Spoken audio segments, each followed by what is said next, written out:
Hello दोस्तों, नमस्कार। आप सभी को Zoom study centre by Mukesh का कोचिंग में आप सभी का स्वागत है। क्लास स्टार्ट करने से पहले आप सभी को एक पैगाम भेजना चाहूँगा।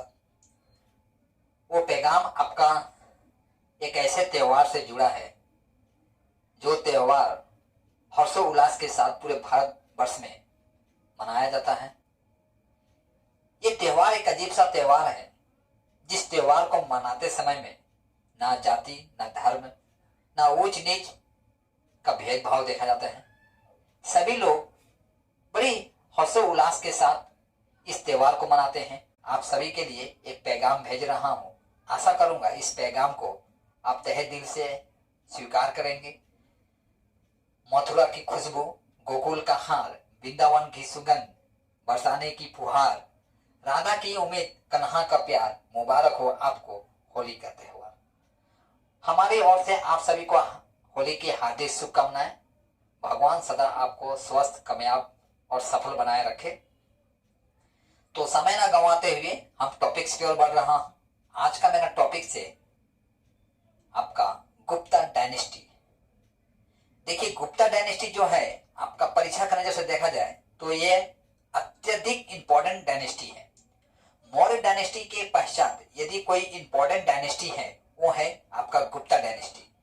आए दिन परीक्षा में आपका गुप्ता डायनेस्टी से संबंधित प्रश्न पूछे जाते हैं, चाहे वो रेलवे हो, एसएससी हो, एनटीपीसी हो, कमांड हायर सेकेंडरी लेवल के एग्जाम हो या कमांड ग्रेजुएट लेवल के एग्जाम हो या कोई भी स्टेट लेवल के एग्जाम के लिए तैयारी आप कर रहे हैं।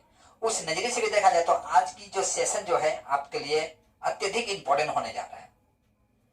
तो आशा करता हूं कि आज की इस सेशन में आप अंत तक बने रहेंगे, वीडियो स्किप करके नहीं देखेंगे और क्लास के पश्चात आप लाइक, कमेंट और शेयर अवश्य करेंगे। तो देखिए, जैसे कि आप जानते हैं मौर्य डायनेस्टी के पश्चात यदि कोई समृद्ध साम्राज्य की स्थापना किसी डायनेस्टी में होता है वो है आपका गुप्ता डायनेस्टी। हालांकि मौर्य डायनेस्टी के दौरान कई प्रसिद्ध शासक हुए थे जिन्होंने एक समृद्ध साम्राज्य की स्थापना करने के लिए अपने ओर से हर संभव प्रयास किए थे। उनके शासन काल के दौरान देखा गया कि भारत का जो क्षेत्रफल जो है वो अत्यधिक था, यानी ईरान तक भारत का क्षेत्रफल था। ईरान, अफगानिस्तान, पाकिस्तान, इधर पूर्व प्रांत में देख लिया जाए तो बर्मा तक। तो ये देखा गया तब के समय में, यानी मौर्य डायनेस्टी के दौरान, जब आपका सम्राट अशोक, चंद्रगुप्त मौर्य और बिंदुसार थे, इनके शासनकाल के दौरान भारत का क्षेत्रफल जो था अत्यधिक था। लेकिन मौर्य डायनेस्टी के पश्चात ये देखा गया कि जो क्षेत्रीय राजा जो थे वो आपसी स्वार्थ की पूर्ति के लिए आपस में ही लड़ झगड़ रहे थे, जिससे ये देखा गया कि भारत का राजनीतिक कंडीशन जो है डबाडोल होने लगा। यानी भारत का राजनीतिक कंडीशन कुल मिला के अच्छा नहीं था। कारण इसका यह था कि जिस तरह से सम्राट अशोक, यानी सम्राट अशोक हो या चंद्रगुप्त मौर्य हो, जो एक कुशल शासक थे, ऐसा कुशल शासक नहीं हो पाया। निजी स्वार्थ को पूरा करना ही इनका मूल उद्देश्य था। इसके पश्चात यह देखा गया, मौर्य डायनेस्टी के पश्चात लगभग 1200 वर्ष तक कोई एक कुशल शासक नहीं हुआ। 1200 वर्ष के पश्चात यदि कोई एक कुशल शासक होता है वो थे श्री गुप्त, यानी आपका गुप्त डायनेस्टी का फाउंडर। तो देखिए, गुप्त डायनेस्टी जो है आपका, जो कि गुप्त डायनेस्टी जो है, गुप्त साम्राज्य, गुप्त साम्राज्य, गुप्त साम्राज्य को हम स्वर्ण काल के नाम से भी जानते हैं। कौन सी काल? स्वर्ण काल। गुप्त साम्राज्य को स्वर्ण काल किसने कहा था? तो के.एम. मुंशी, मुंशी जी ने आपका गुप्त काल को स्वर्ण काल के नाम से जाने थे। गुप्त काल का यानी गुप्त साम्राज्य का जो फाउंडर थे वो कौन थे? आपका श्री गुप्त, श्री गुप्त। जो है संभवतः ये उपाधि होगा उनका, और गुप्त जो है संभवतः ये नाम होगा। ठीक है, जैसे कि हम लोग जानते हैं कोई भी सीनियर व्यक्ति होता है या कोई माननीय व्यक्ति होता है तो उनके नाम के आगे हम श्री लगाकर पुकारते हैं उन्हें। ठीक है, जिस तरह से उदाहरण के तौर पर देख लीजिए श्री नरेंद्र दामोदर दास मोदी, क्योंकि वो क्या है, हमारे लिए माननीय है। ठीक है, हमारे लिए सम्मान के पात्र है, तो जाहिर सी बात है उनके नाम के आगे श्री लगाना सही है। ठीक है, तो उस हिसाब से देखिए तो संभवतः शायद ये हो सकता है कि श्री जो था ये इनका उपाधि था और गुप्त इनका क्या था, नाम था। अब प्रश्न ये उठता है कि गुप्त साम्राज्यवासी जो थे एक्चुअली में ये कौन थे। ठीक है, तो देखिए इन्हें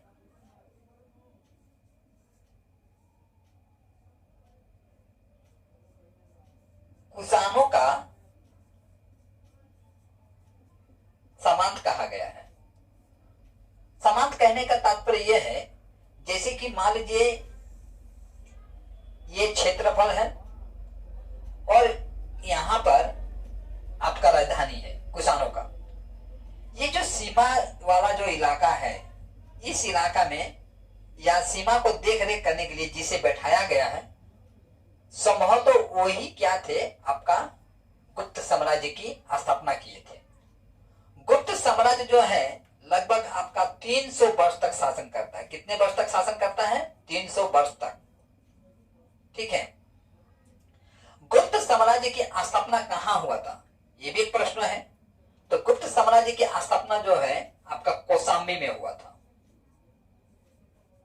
कौशाम्बी में, कौशाम्बी कौन सी प्रांत था?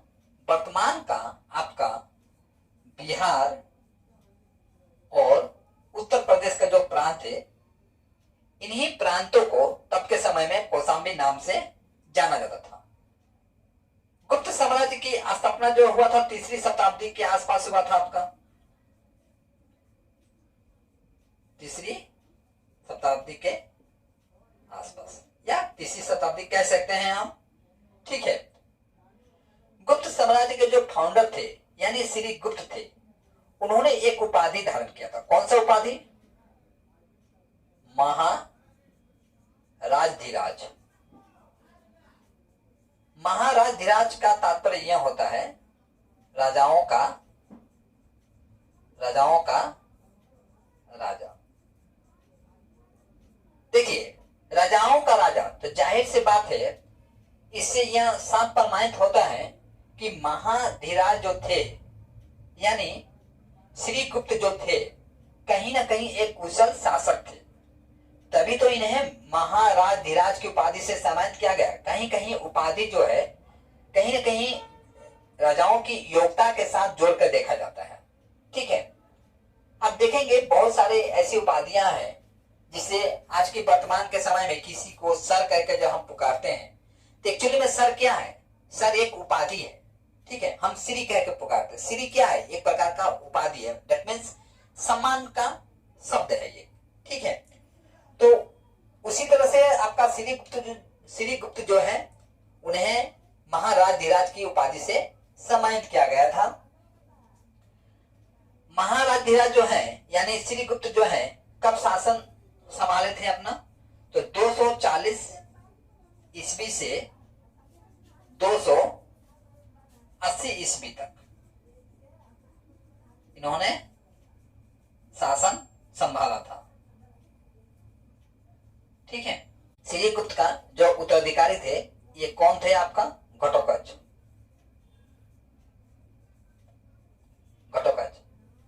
घटोत्कच जो है आपका 280 ईस्वी से 320 ईस्वी तक क्या करते हैं? शासन चलाते हैं। ठीक है, यह देखा गया कि गुप्त साम्राज्य के जो फाउंडर थे यानी श्री गुप्त थे, श्री गुप्त का विवाह किससे हुआ था? आपका श्री गुप्त का विवाह जो है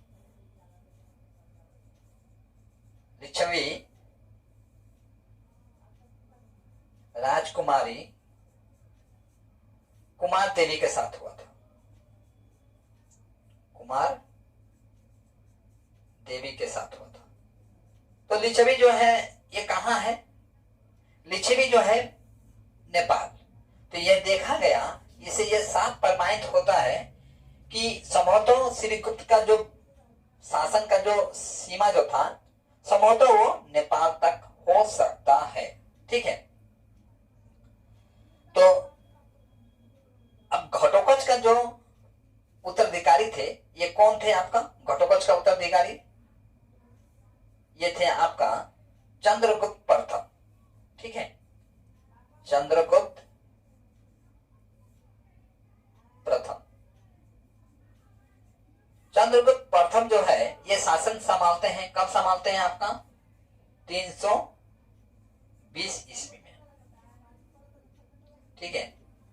इन्होंने शासन संभालने के दौरान ही एक संवत जारी किया था, जिस संवत को गुप्त संवत के नाम से जाना गया। ठीक है,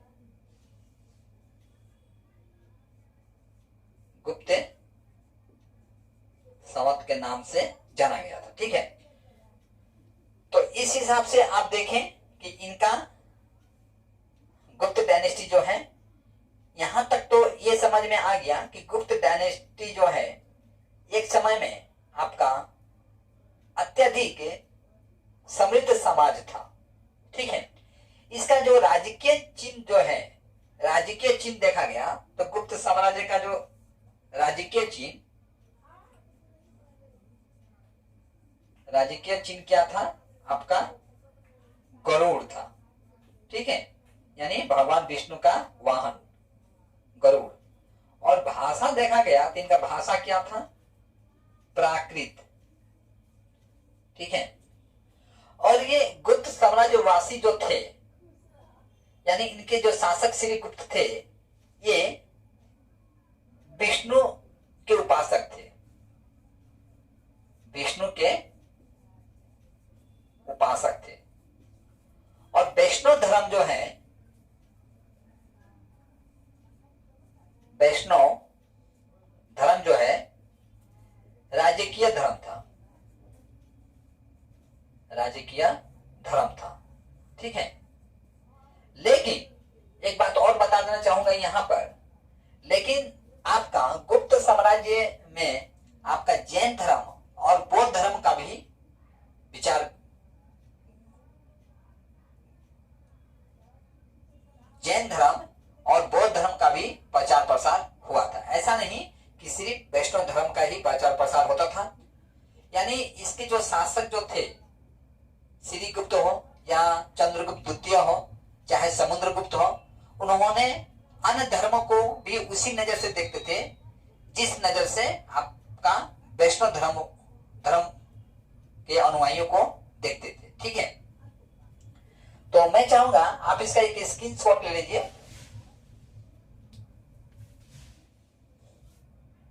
जैसे कि आप जाने कि चंद्र घटोत्कच का उत्तराधिकारी कौन थे आपका? घटोत्कच का उत्तराधिकारी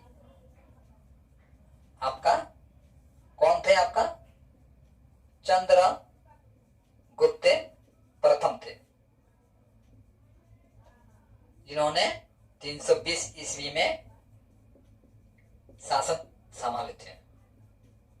शासन संभाले थे।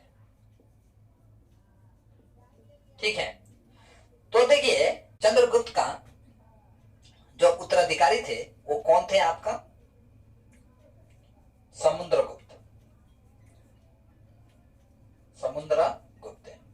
देखिए गुप्त डायनेस्टी में यदि कोई कुशल शासक था वो था आपका समुद्रगुप्त। समुद्रगुप्त को इनकी योग्यता के अनुसार ही कई उपाधियों से इन्हें सम्मानित किया गया। यानी इनके पास मल्टी टैलेंट था। ठीक है। यानी एक सिंगर भी थे, गाते भी थे, ठीक है, और वाद्य यंत्र भी बजाते थे, रणनीति और युद्ध नीति में भी कौशल थे। और इनके शासन में यह देखा गया कि समुद्रगुप्त के शासन के दौरान आपका साहित्य, कल्चर और कवियों का जो सम्मान जो था अत्यधिक था। समुद्रगुप्त शासन के दौरान ये देखा गया आर्ट, कल्चर और लिटरेचर जो है ये अत्यधिक डेवलप हुआ। और स्वयं समुद्रगुप्त जो है अपने राज्य के कवियों को, उपन्यासकारों को, लेखकों को बड़ी आदर के साथ पेश आते थे उनके साथ। कुल मिलाकर ये देखा गया कि समुद्रगुप्त जो है विद्वानों का सम्मान करते थे, ठीक है। तो देखते हैं कि समुद्रगुप्त जो है आपका 335, समुद्रगुप्त जो है आपका 335 ईस्वी से 375 ईस्वी तक शासन करते हैं, ठीक है, शासन करते हैं। इन्होंने 6 प्रकार का स्वर्ण मुद्रा प्रचलित किए थे।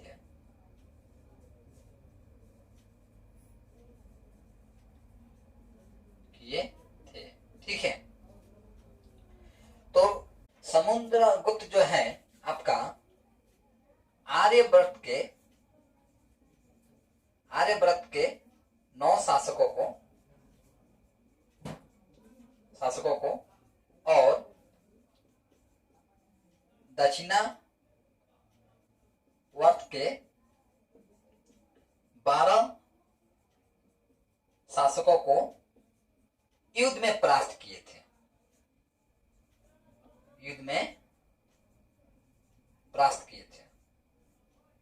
ठीक है। यानी यदि आप ये भारत का मैप देख रहे हैं जो,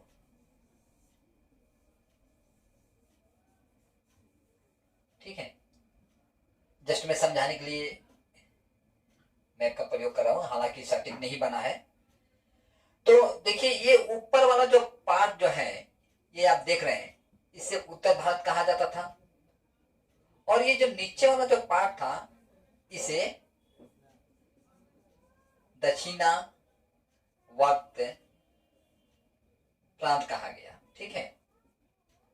और ये आर्यव्रत। तो यहां से ऊपरी जो पार्ट है, यहां से 9 शासकों को और यहां से 12 शासकों को युद्ध में परास्त किया। यह देखा गया समुद्रगुप्त जो है यदि प्रत्यक्ष रूप से शासन चलाए तो वो आपका उत्तर भारत में चलाए, यानी आर्यव्रत, ठीक है। और अप्रत्यक्ष रूप से शासन चलाए तो वो कहां चलाए, आपका दक्षिणावर्त प्रांत में, यानी भारत का दक्षिण भाग में, ठीक है। इन्होंने समुद्रगुप्त जो है अपने जीवन में 100 युद्ध लड़े थे और इस 100 युद्ध में वो कभी परास्त नहीं हुए थे और उनके शरीर में 100 घावों का निशान था, ठीक है। यानी इनके ललाट पर हाथ शब्द नहीं लिखा था, यानी जिस युद्ध में ये जाते थे उसमें विजय होना निश्चय था। इनकी कुशल की चर्चा इतनी दूर दूर तक फैल चुका था कि छोटे छोटे जो प्रांत के जो राजा जो थे इनके नाम मात्र से ही डरते थे। यही कारण है कि कई शासक ऐसे भी थे जो छोटे छोटे प्रांत के जो राजा थे इनके सामने आत्मसमर्पण कर देते थे, ठीक है। यानी बिना नरसंहार का अपना प्रांत को इन्हें अर्पित कर देते थे, ठीक है। तो ये देखा गया आपका समुद्रगुप्त का जो युद्ध नीति, रणनीति जो था अत्यधिक कौशल था। और इनकी व्यवहारों को यदि देखा जाए तो इनकी व्यवहारों को भी कई देवताओं के साथ जोड़कर दिखाया गया है। देखिए, इन्हें इंद्र के समान, इंद्र देवता के समान क्या माना गया? वीर माना गया।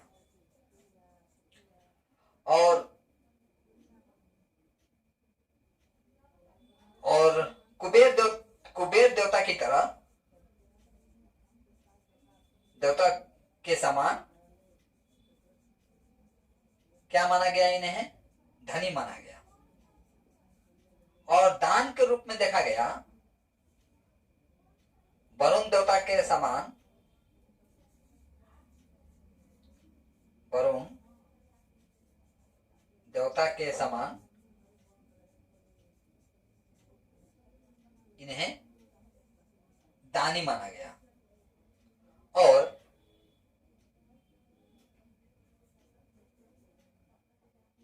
यमराज देवता के समान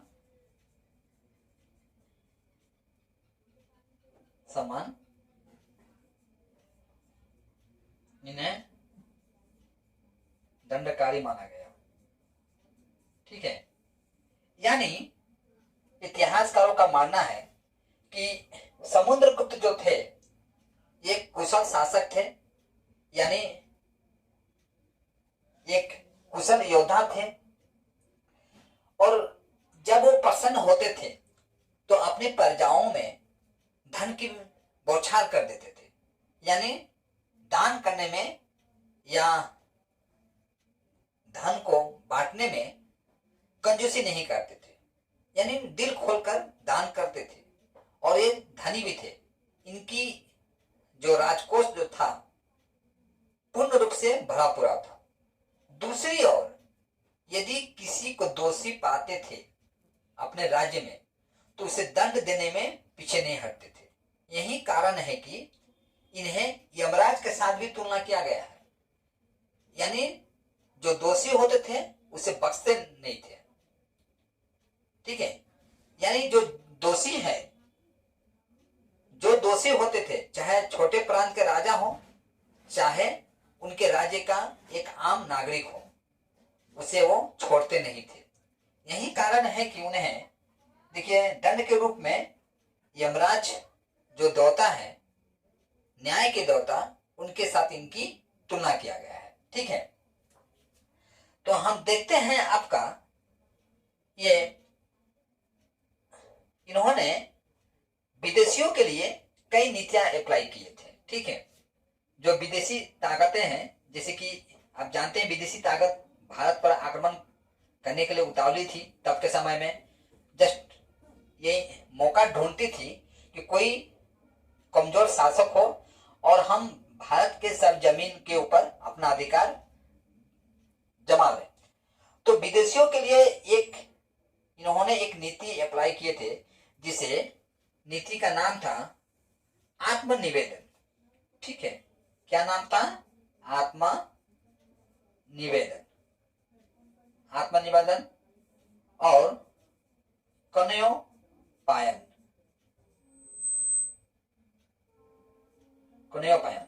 देखिए, कनयोपायन कहने का मतलब ये था कि सम्राट अशोक समुद्रगुप्त जो थे, समुद्रगुप्त का खौफ जो है इतना दूर तक फैला हुआ था कि मतलब भारत को छोड़कर आपका पश्चिमी जो कंट्री था तब के समय में, उस कंट्री में भी इनका खौफ फैला हुआ था। यानी भारत के सीमा से लगे हुए जो विदेशी सीमा था, उनके शासक जो थे थर थर कांपते थे इनके नाम मात्र से ही। उन्हें लगता था कि किसी भी समय आपका समुद्रगुप्त जो है उनके ऊपर चढ़ाई कर सकता है और उन्हें काल के मुंह में भेज सकता है।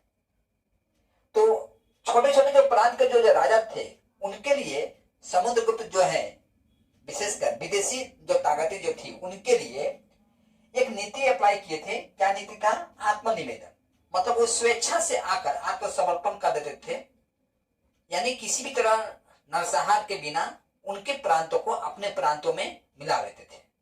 दूसरी तरफ कनयोपायन का मतलब यह होता है कि जो विदेशी जो ताकतें जो थी तब के समय में, वो अपनी कन्याओं को समुद्रगुप्त के जो राज्य जो था, इनके राजकुमारों के साथ ये अपनी कन्याओं का विवाह कर देते थे। यानी ये साफ देखा गया कि विदेशी ताकतों का जो एक डर जो था समुद्रगुप्त को लेकर, ये डर जो है रिश्ते में बदलता हुआ नजर आया। इससे यह साफ प्रमाणित होता है कि आपका समुद्रगुप्त जो है एक कुशल प्रशासक थे और एक कुशल योद्धा भी थे। यही कारण है कि इन्हें कई उपाधि से भी सम्मानित किया गया। जेम्स पिर्सट जो है समुद्रगुप्त को भारत का नेपोलियन कहते हैं। ठीक है, जेम्स पिर्सट ने समुद्रगुप्त को भारत का नेपोलियन कहा था। भारत का नेपोलियन। नेपोलियन कौन था? नेपोलियन भी एक राजा था जो कि अपने देश के लिए, देश को दुश्मनों से बचाने के लिए अपनी ओर से हर संभव प्रयास करता है। हालांकि नेपोलियन के ऊपर मैं ज्यादा नहीं बोलूंगा, क्योंकि इनके ऊपर बोलने के लिए हमें एक अलग से क्लास लेना पड़ेगा। ठीक है, तो यहां से परीक्षा में पूछा जा सकता है कि भारत का नेपोलियन किसे कहा जाता है, तो समुद्रगुप्त को। याद रखिएगा, ये सब इंपॉर्टेंट है। दूसरी नंबर, इन्हें कविराज भी कहा जाता था। कविराज। कविराज क्यों कहा जाता था? कि देखिए, जैसे कि मैं बताया आपको कि समुद्रगुप्त जो है अपने राज्य के कवियों को, लेखकों को, उपन्यासकारों को सम्मान के नजर से देखते थे, यानी इनका कदर करते थे। ठीक है, आप देखेंगे कि समुद्रगुप्त के दौरान जो सोने के जो सिक्के चले थे, वहां पर उन सिक्कों पर कुछ वाद्य यंत्र बजाते हुए समुद्रगुप्त का पिक्चर था, यानी छवि था। तो इससे यह साफ प्रमाणित होता है कि समुद्रगुप्त जो है संगीत का भी प्रेमी था। ठीक है, इसीलिए शायद संभवतः इसीलिए इन्हें कविराज की उपाधि से भी सम्मानित किया गया था। तीसरी ओर देखा गया, इन्हें विक्रमादित्य की उपाधि से भी सम्मानित किया गया था। विक्रमादित्य की उपाधि। ठीक है, विक्रमादित्य को उपाधि देखिए, विक्रमादित्य कौन थे? विक्रमादित्य एक राजा थे जो कि छोटे काम में आप उनके कहानी पढ़े होंगे, बेताल की कहानी। यह देखा गया इतिहास में कुल मिला के 14 ऐसे शासक थे जो अपने आप को विक्रमादित्य की उपाधि से सम्मानित किए थे। देखिए, इतिहास में ऐसे बहुत सारे शासक मिल जाएंगे जो अपने आप को उपाधि से सम्मानित करते थे। विशेषकर आप चीन डायनेस्टी में, चीन की शासकों को देखेंगे तो अपने आप को देवपुत्र घोषित करते थे, मतलब देवता के वो पुत्र हैं और वो इस धरती पर आए हैं, धरा पर आए हैं, तो प्रजा के ऊपर में शासन करने के लिए आए हैं। ठीक है, तो इस तरह से यह देखा गया कि जो शासक हुआ करते थे अपने आप को एक उपाधि से भी सम्मानित करते थे। ठीक है, विशेषकर आप चीनी शासकों में देखेंगे तो अपने आप को देवपुत्र कहते थे। स्वयं आप देखिए, अलेक्जेंडर जो है अपने आप को देवपुत्र मानता था। ठीक है, उसका मानना यह था कि वो इस धरा पर आया है, भगवान उसे जन्म से ही शासक बनाकर भेजे हैं। ठीक है, तो यहां पर देखा गया आपका जो कि समुद्रगुप्त जो थे, समुद्रगुप्त को 3 उपाधियों से सम्मानित किया गया था। एक नंबर आपका भारत का नेपोलियन। इससे यह पता चलता है, नेपोलियन से ही पता चलता है नेपोलियन जो था यह कुशल शासक था। इससे यह साफ प्रमाणित होता है कि कहीं ना कहीं नेपोलियन के साथ इनकी तुलना करके देखा गया, तो मतलब ये कुशल योद्धा थे, कुशल रणनीति थे, कुशल प्रशासक थे। ठीक है, दूसरी तरफ देखा गया कविराज मतलब कवि। ठीक है, तो ये देखा, इससे यह साफ प्रमाणित होता है कि ये क्या करते थे, इनके साम्राज्य में कवियों का यानी ज्ञानियों का सम्मान करने जैसे देखा गया था। ठीक है। तीसरा देखा गया विक्रमादित्य। ठीक है। तो देखिए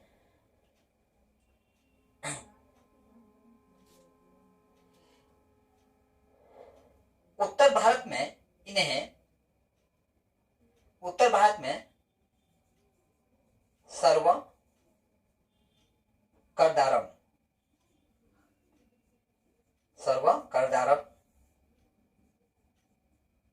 और आज्ञा करदारम और परिणाम आगमन। ठीक है। उत्तर भारत में ये नीति अप्लाई किए थे। कौन सा नीति था ये? सर्व करदारम। ठीक है। आज्ञा करदारम और परिणाम आगमन। देखिए सर्व करदारम कहने का मतलब ये था उत्तर भारत जैसे कि मैं आपको बताया कि उत्तर भारत में ये प्रत्यक्ष रूप से शासन किए थे। यानी उत्तर भारत के जो छोटे छोटे प्रांत के जो राजा जो थे वे स्वयं अपनी इच्छा के अनुसार आते थे और जो कर बनता था यानी जो टैक्स बनता था वो राजकोष में जमा कर देते थे। उसके लिए सेना के भेजने की आवश्यकता नहीं होता था। यानी साफ यह कहा गया था सर्व करदारम मतलब स्वेच्छा से खुद से आइए अपना टैक्स जमा करके जाइए। टैक्स जमा करना यानी टैक्स देना आपका राजकीय धर्म है। ठीक है। तो स्वयं आकर क्या करते थे? टैक्स जमा कर देते थे। आज्ञा करदारम मतलब सम्राट का आज्ञा मानना भी आपका परम कर्तव्य होना चाहिए। ठीक है। इससे यह साफ पता चलता था देखिए कि इनके विरोध में कोई नहीं उठता होगा। ठीक है। दूसरा तरफ ये था, तीसरा ये था परिणाम आगमन। परिणाम आगमन का तात्पर्य यह होता है कि आप दरबार में आइए, सम्राट को सलामी दीजिए और चलते बनिए। तो देख रहे हैं इन वर्ड से ये पता चलता है, इन शब्दों से ये पता चलता है कि सम्राट समुद्रगुप्त जो थे एक कुशल प्रशासक के साथ साथ इनके पास मल्टी नॉलेज था। हर तरह का नॉलेज था। जिस तरह से ये कुशल प्रशासक को होने के लिए नॉलेज चाहिए शायद सारा ज्ञान इनके अंदर विद्यमान था। ऐसा नहीं कि एक तरफा ज्ञान था इनका। इनके अंदर देखा जाए तो ये इनके अंदर जो ज्ञान था कहीं ना कहीं आपका सम्राट अशोक की तरह था। सम्राट अशोक में भी देखा गया कि मल्टी नॉलेज था उनके अंदर में। यानी ज्ञानी को भी आदर करते हैं, धर्म का भी उनके अंदर में नॉलेज था। दूसरी तरफ रणनीति, युद्ध नीति, राजनीतिज्ञ संपूर्ण ज्ञान उनके अंदर भी था। तो कहीं ना कहीं इनको देखा जाए तो ये सम्राट अशोक के भारतीय ही समुद्रगुप्त थे। तो जिस तरह से देखा गया कि आपका मौर्य डायनेस्टी में सबसे प्रसिद्ध शासक कोई था तो वो थे सम्राट अशोक। उसी तरह से गुप्त डायनेस्टी में कोई प्रसिद्ध शासक था वो था आपका समुद्रगुप्त। ठीक है। देखिए अब ये प्रश्न ये उठता है कि जो मैं इतना आपको बताया यानी समुद्रगुप्त के बारे में जो हमें जानकारी प्राप्त हुआ ये हमें कहां से प्राप्त हुआ? तो देखिए इसके बारे में हमें जानकारी प्राप्त हुआ आपका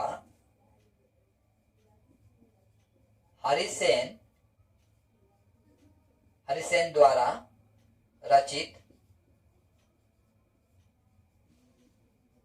प्रयाग प्रशस्ति से। प्रयाग प्रशस्ति है क्या चीज? देखिए प्रयाग प्रशस्ति एक स्तंभ टाइप का था जिसमें राजाओं का यानी सम्राटों का वाहवाही लिखा गया था। ठीक है। यानी प्रयाग प्रशस्ति में राजाओं का तारीफ किया गया था। जिस तरह से मान लीजिए ये एक स्तंभ है, ये एक स्तंभ है। ठीक है। कुछ इस टाइप का। सबसे ऊपरी भाग में आपका सम्राट अशोक के बारे में कुछ लाइन लिखा गया है। सम्राट अशोक, अशोक के पश्चात यदि किसी के बारे में लिखा गया है वो है आपका समुद्रगुप्त। समुद्रगुप्त के पश्चात आपका अकबर, जो कि किसने लिखा था इसमें? बीरबल ने। अकबर के पश्चात यदि किसी के बारे में लिखा गया है तो है जहांगीर। अभी भी ये जो पाठ देख रहे हैं ये खाली है, यानी कुछ नहीं लिखा गया है।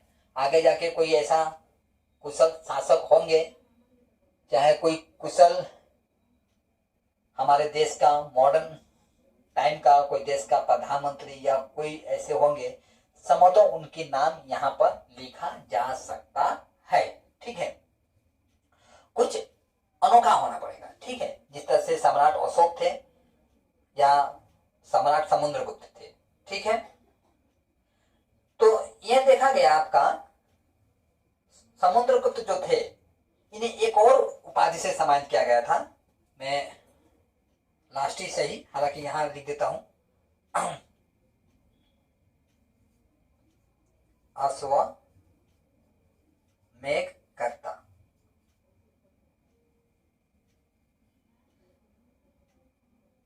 देखिए, इन्हें अश्वमेधकर्ता भी कहा गया। समुद्रगुप्त को अश्वमेधकर्ता भी कहा जाता था।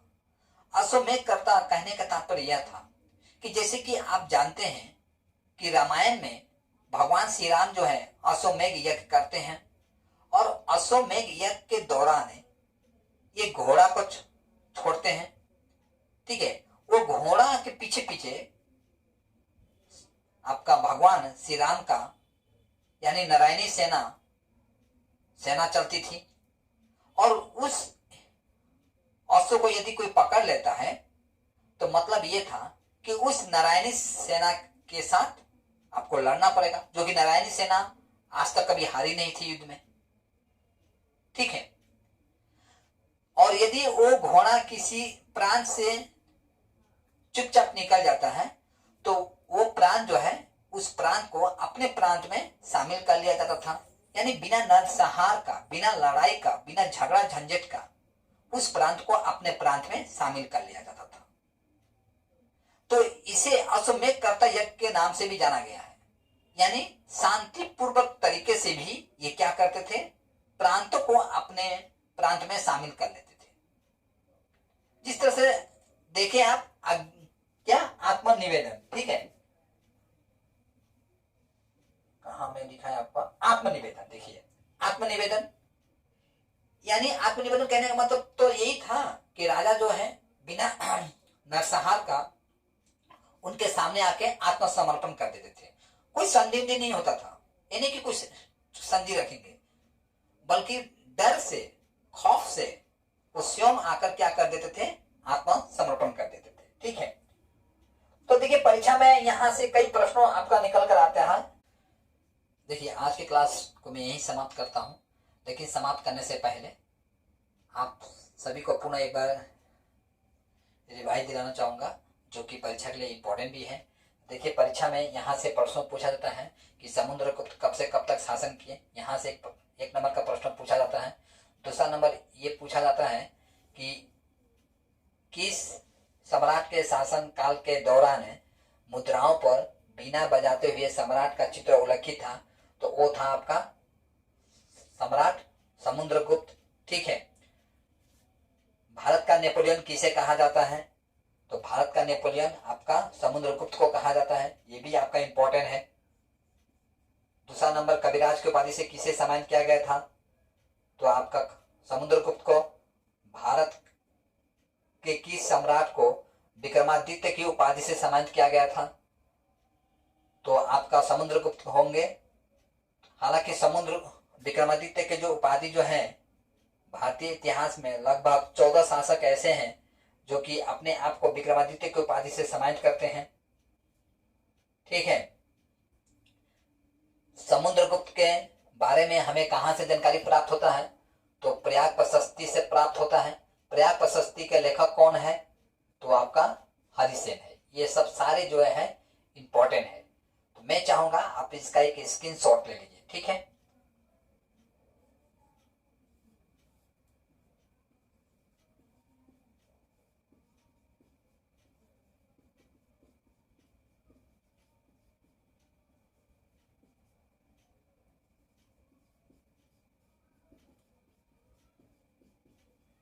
अब आप स्क्रीनशॉट लीजिए, ठीक है। तो आशा करता हूं आज की क्लास में जो मैं अति संक्षेप में कुछ तत्वों को आपके सम्मुख जो रखने का प्रयास किया हूं, आपके लिए काफी लाभदायक सिद्ध हुआ होगा और आपके एग्जाम के लिए अत्यंत इंपॉर्टेंट भी था। और अब तक आप मेरे चैनल को सब्सक्राइब नहीं किए होंगे, अब तक कर चुके होंगे। लाइक कमेंट और शेयर अवश्य कीजिए। देखिए, आपके लाइक कमेंट और शेयर से मुझे पॉजिटिव एनर्जी मिलती है और कहीं ना कहीं अब तक मैं जितना वीडियो बनाने में सक्षम हुआ हूँ, इसमें सारा क्रेडिट जो है आपको जाता है। आपकी लाइक कमेंट और शेयर के बदौलत ही शायद मैं इतना वीडियो बनाने में सक्षम हुआ हूँ। तो आज की क्लास जो है यहीं समाप्त करता हूँ। जय हिंद। लेकिन जाने से पहले मैं आपको कहना चाहूँगा कि आप इसका स्क्रीनशॉट अवश्य ले लें।